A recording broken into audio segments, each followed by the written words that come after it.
CESBA was created some 10 years ago, and I was there at the time, and I would like to complement what's happening through the CESBA Med project and tell you about another project that's taking place in parallel, which works on the dissemination and recognition not of certification tools, but of the process through which the decision-making process through which this certification can be achieved.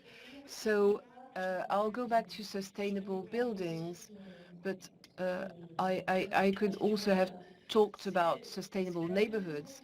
This is about the combination of two things. First of all, a set of an assessment tool on the one hand, which enables us to measure performance, but also an accreditation process. There can be no certificates without a combination of the two. So, for instance, if I look back at everything that's been said earlier, based on what I know of previous projects, a lot of work is done on assessment tools with themes, criteria, prerequisites, optional factors and compulsory factors, definitions, and correspondences. There's also issues around units, calculation modes, and the way we build algorithms. And the last point, looking at two different CESBA projects, one thing that's what's been at the very heart of BDM, that's the notion of context and adaptation to the local context. So there's a lot of work there, and I've actually also shown this simplified Excel table with criteria and columns. But there's also the question of the accreditation, meaning we carry out an assessment, but how do we deliver a certification? There's two possible ways of going about this. On the right, there's the best-known method, which is called third-party certification, where you hand over this process to an inspector, to an accredited inspector or an assessor within an international system, which is based, if you go from the most global, which goes from ISO to European standards, like the NF standard in France, Certivea, NF, and so on. So there are assessors who are third parties who are paid to deliver this assessment. The alternative system to this is called the participative guarantee system, which is the system that's been used from the very start by BDM. Going back to this participative guarantee system, its origin came from the agricultural sector in the 1970s, at a time when there was no official standards for organic farming. So the sector created these standards, which led to the creation of this assessment framework in France by Nature et Progrès. And this system then spread from the 70s throughout the world. It's now present in just over 60 countries around the world. These are countries whose governments recognize these assessment systems as valid standards. And this is supported globally through an organization called IFOAM. So this is the system that's used by Envirobat BDM, and I'm sure some of you here will be familiar with it, and other people from around the world are here to find out how this works. So the main ideas behind this participative guarantee system, first of all, this is not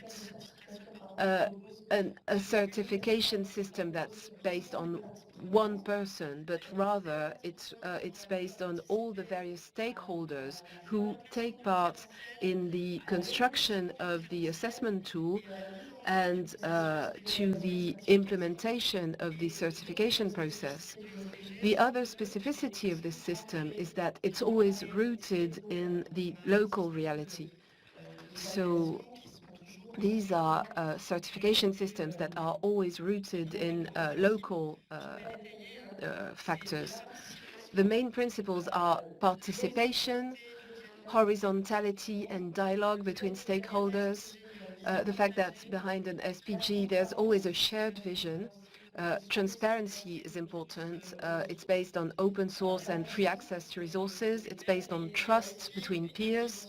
And there's also a major factor which is about continued professional development and mutual learning that helps enrich our assessment tools. The second point, which is a bit more recent, today we consider that SPGs are intellectual commons.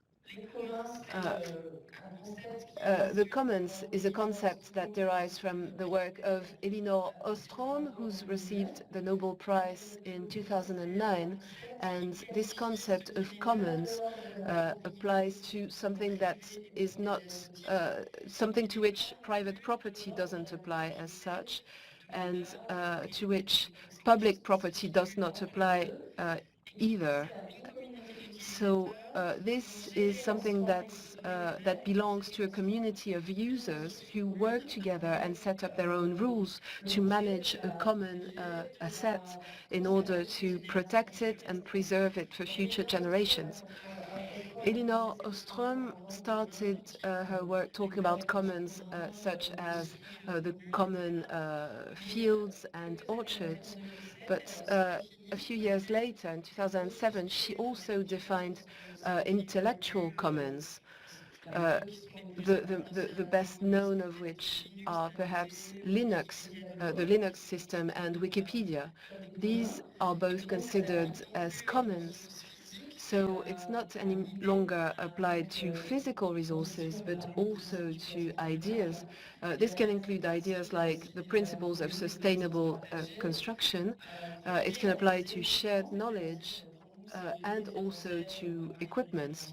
So, for instance, the BDM assessment tool is a common, but it could also include all the various assessment tools that we use.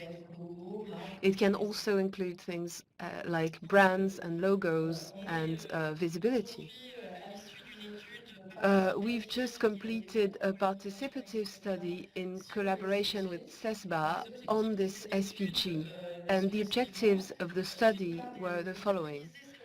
First of all, to stabilize our definition of the SPG when it's applied outside of the agricultural sector and more specifically in construction and sustainable construction. We carried out a critical audit of the practices of BDM.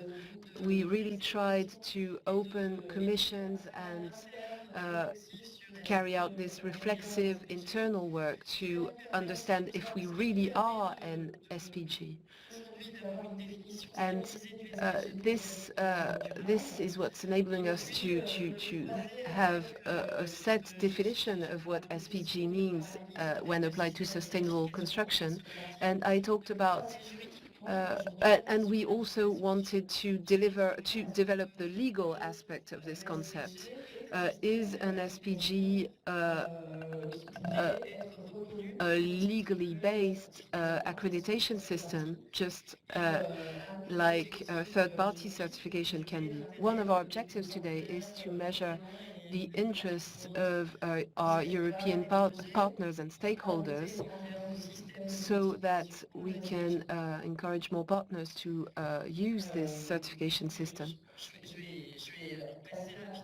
So I'll just be very brief on this slide, but when When BDM worked on this audit to deliver a critical report, we looked at the definition of functions within BDM, who has access to which functions, how are the collective decision-making processes really trying to involve all stakeholders. We looked at transparency, we looked at resource allocation, we looked at the rules of contribution and incentives, and we looked at the scope of our resource.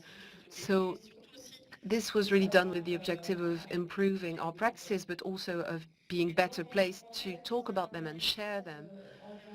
We are reaching this last stage where this next stage, which will be about building partnerships to help improve the recognition of the SPG. So within the CESBA association and amongst its members and partners, I can see on the CESBA logo that certification is one of the blue circles. So far there's been a lot of work done on evaluation tools, but it's important to also work on certification tools. In France, we work on the inter-BD to disseminate this SPG.